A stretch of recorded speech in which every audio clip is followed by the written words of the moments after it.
Okay, everyone. So listen, I am enjoying this warm up and temperatures in Chicagoland, particularly since places like Orchard Park, New York, got hit with nearly 6 feet, 5 inches of snow this past weekend. Yeah, did you hear about it? So, where I'm sitting, the sun is shining, the sky is blue, the air temperature is hovering, I guess, around 50 degrees, surprisingly. And, so we have 1 or 2 days of this warm up to get outdoors and put up our Christmas decorations, right? The outdoor ones. I don't do a lot, but the few that I do, I try to get them up when we get these little warm ups right before the holiday season kicks in. Now I know some of you are saying, can we just get past Thanksgiving first, Marilyn? All right, everybody, we can do that. So you just hang on because it's showtime. Another edition of Maryland's Cafe Society.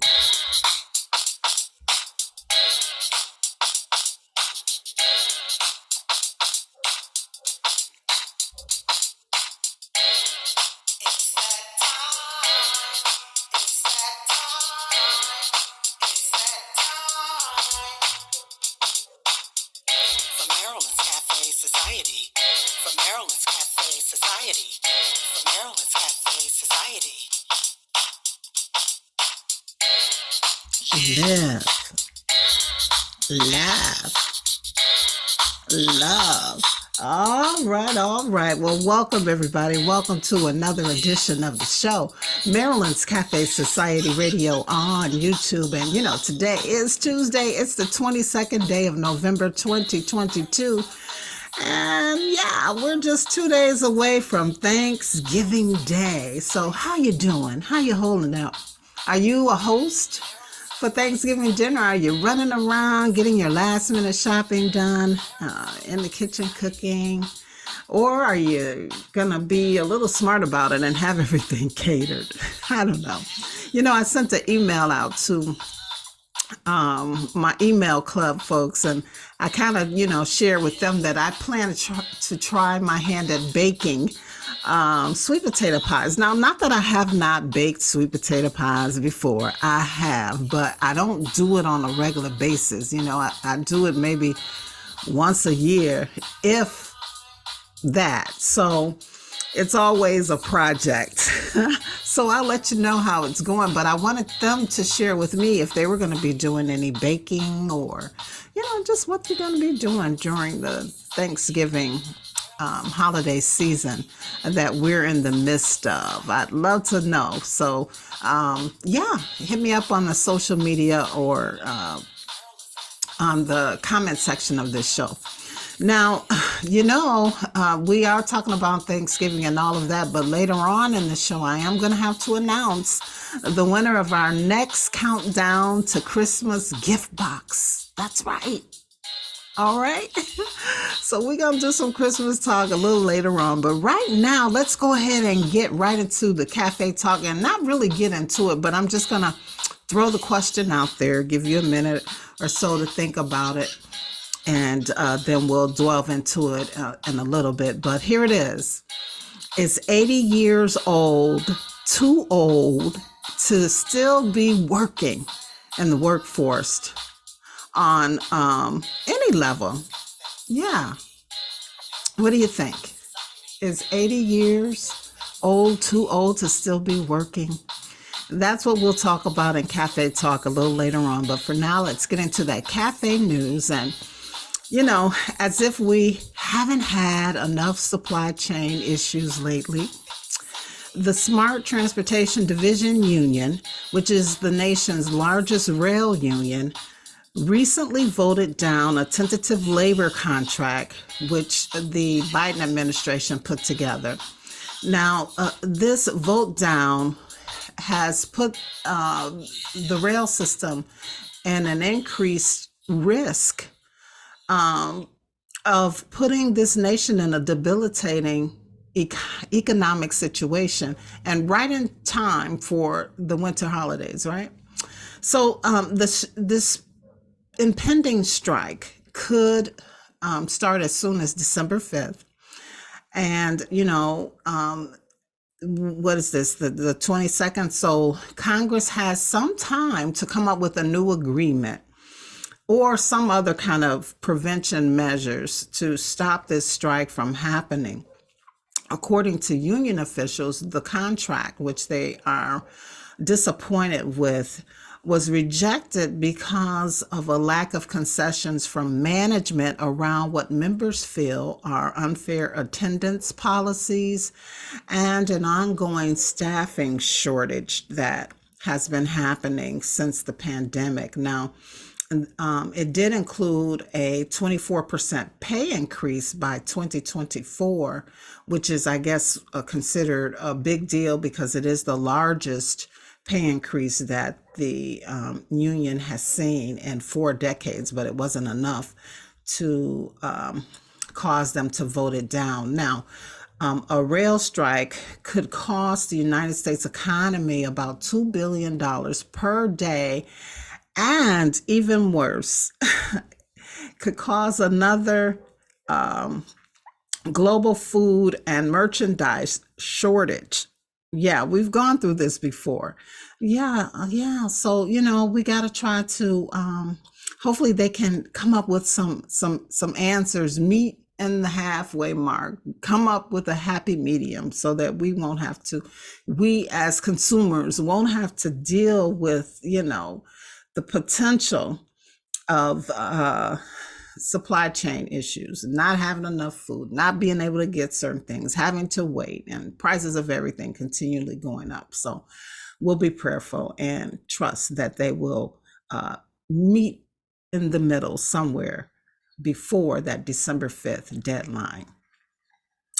All right, here's another story. Despite TikTok's recent increased regulatory scrutiny in recent months over their privacy and security concerns, the social media platform announced that it's going to throw a monkey wrench in big tech's recent trend to cut jobs.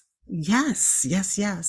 How are they going to do that? Well, they are going to be adding 3,000 software developers to their workforce. That's right. They're going to pick up some of these people that other big tech companies have announced that they're laying off or cutting their jobs. So, I guess that's a good thing as long as TikTok can get their issues, their regulatory issues cleaned up. All right. And then lastly, this story, it's a sad story, and our hearts and prayers certainly go out and up for the families and victims of that shooting that happened in Colorado Springs. But it was announced earlier that the suspect in this weekend shooting that took place at Club Q in Colorado Springs, Colorado, will face 5 murder charges and 5 hate crimes charges. And of course, that shooting took place over the weekend, and many more, dozens more were left injured. All right. And then last but certainly not least, in other news, I missed some of the 50th annual American Music Awards show this past Sunday, but I did tune in just in time to catch Lionel Richie receive his iconic, the AMA's iconic award. And of course, we saw that Charlie Pluth, along with Stevie Wonder, did a special tribute to him.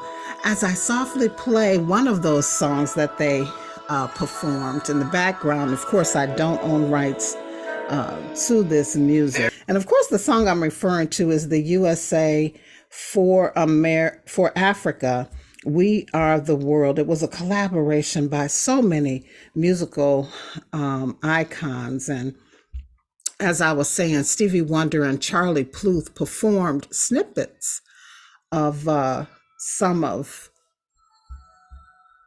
Lionel Richie's top hits. And again, it included this one, We Are the World. I'm just going to play a little bit of it. There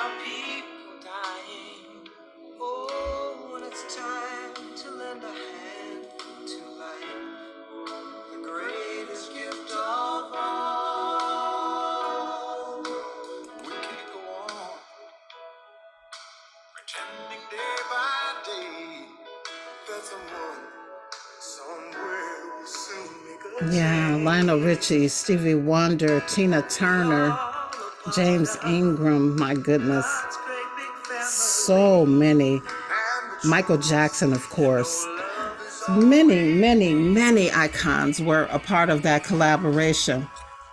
And so, but it almost felt like, aside from this performance that they did, which included members of a choir and other individuals who were in attendance at the American Music Awards, it seemed like the other songs that Charlie Puth and Stevie Wonder played, it almost seemed like it was something that they did like on the fly, if I can say that. That was just that's what I read. Maybe they had something else planned for the show, had rehearsed something else, or someone else to do the tribute, and something happened and they couldn't show up. And so Stevie Wonder and Charlie Puth were available to make something happen. I don't know what went on, but anyway, it didn't come off as clean as I thought it should, but it was still good. It was still good. All right, so some winners. I won't go through all the categories, but just some top categories for the 2022 American Music Awards, which, by the way, I think was their 50th annual. Artist of the Year went to Taylor Swift. Duo or Group of the Year for Pop Rock went to BTS. K-Pop Artist of the Year went to BTS. Rock Album of the Year went to Impera. Album Soul R&B of the Year went to Beyonce for Renaissance. And of course, New Artist went to Dove Cameron. And it was, the part of the show that I caught, it was good. It was good. I just hate that I missed it on. And I'm sure that somewhere on YouTube or some of these other internet platforms, I can catch it. And, if you want to, you can do it too if you happen to miss it like I did. All right. So are you ready to get into our Cafe Talk question? Let's go ahead and delve into it. So the question at the top of the show I put out there was, is 80 years old too old to still be working in the workforce on or at any level? Leadership or otherwise. What do you think? Well, just here's some stats for you to take a listen to. Back in 1980, according to the Washington Post, using data from the Bureau of Labor Statistics, just 2.5% of the workforce in the United States was 80 years or older. Yeah, just 2.5%. Now, I'm thinking back, I believe I was just entering the workforce back then as a teenager. Yeah, I think the minimum wage was probably a couple bucks an hour. Oh my goodness. But again, that was the year of 1980. So by 2019, the percentage jumped to 6% of the U.S. workforce being age 80 or more, from 2.5% to 6% in a matter of 30 years, okay? 30 plus years, actually. So, what does that say? Well, how should we look at that? And of course, they reported that just last year in 2021, there was a dip. Yeah, it dropped from 6% to 5.5%. And I think we can pretty much figure out what happened then with COVID and everything going on. But, and then just for perspective, keep in mind, if you're in my age group, for as long as we can remember, the targeted age to retire was 65 years, right? Most people retire at 65. And then at some point, like in recent years, in the last 15, 20 years, we started hearing age 62 becoming an acceptable retirement age. And so some folks started retiring at that age. And of course, there are those few who are blessed to retire even before then, earlier, perhaps because they, put in the years, started right out of high school with one company or whatever, or just got lucky and, was able to make lots of money and could retire early. But 65, 62, 65 are pretty much those the ages that they are saying that folks should start thinking about retirement. So what do you think? Can you go 20 years beyond that? Can you hit your 80s and still be working, or should people still be working when they hit 80?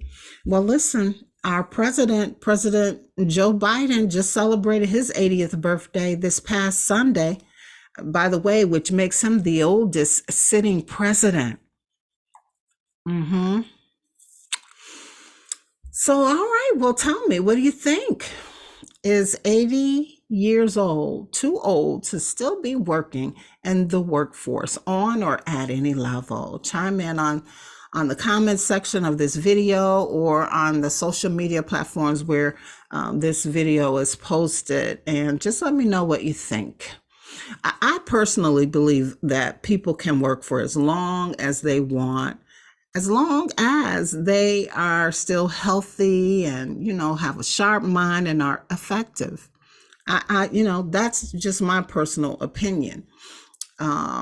Because after all, there are some people who choose to not retire at 65. They want to push it and go as long as they can because they enjoy what they do, or they just have a goal in mind. Maybe they're trying to pay something off, or just be a blessing to others, whatever it is. Some folks just are not ready to retire at 65. And some enjoy what they're doing so much that, they can go well through their 70s and not retire. And then into the 80s, it appears.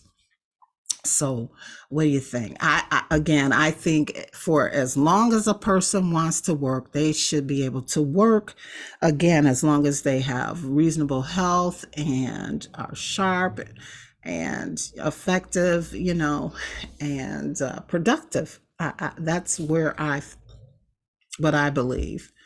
And, for me personally, I think I will be doing this show, which is work, by the way. I would be doing this show forever. Yeah. 50, 60 years from now, I'll be in heaven saying, it's showtime, everybody. Let's get the show started. But anyway, go ahead. Yeah, chime in. Let me know what you think about this cafe talk.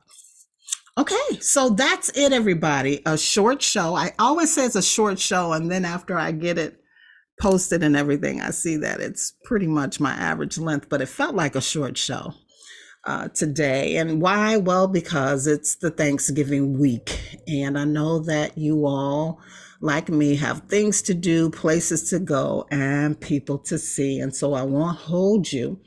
I do want to remind you once again of our word for the month of November, which is trig, which means neat and smart in appearance. And before I go, I gotta announce and congratulate the November winner for the Countdown Till Christmas giveaway, and it is FW of Joliet, Illinois. FW of Joliet, Illinois. Congratulations to you.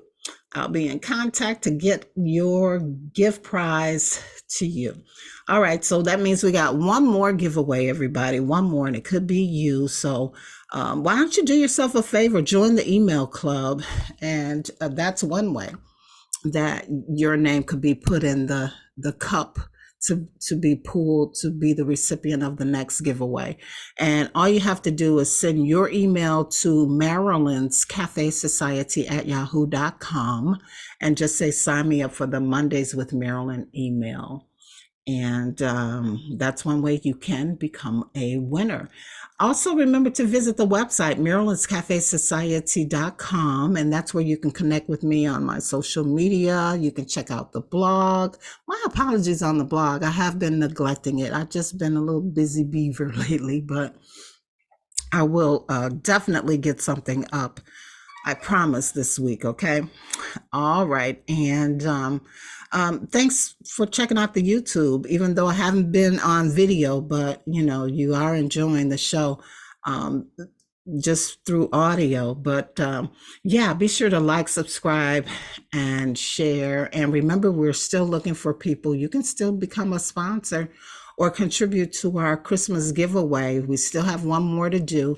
And I still have the November one if you want to just add to it.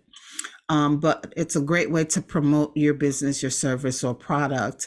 And again, just reach out to producer@Maryland'sCafeSociety.com to get all the details on how to make that happen. All right. All right. So before we go, we want to remind you what love is. And of course, this week, love is giving thanks. Giving thanks, right? All right, everybody. So aside from that, if you don't do anything else this week, be sure that you live, you laugh, and you love. As always, it's a pleasure and a privilege. We'll talk again on the next show. Peace, everybody. Happy Thanksgiving.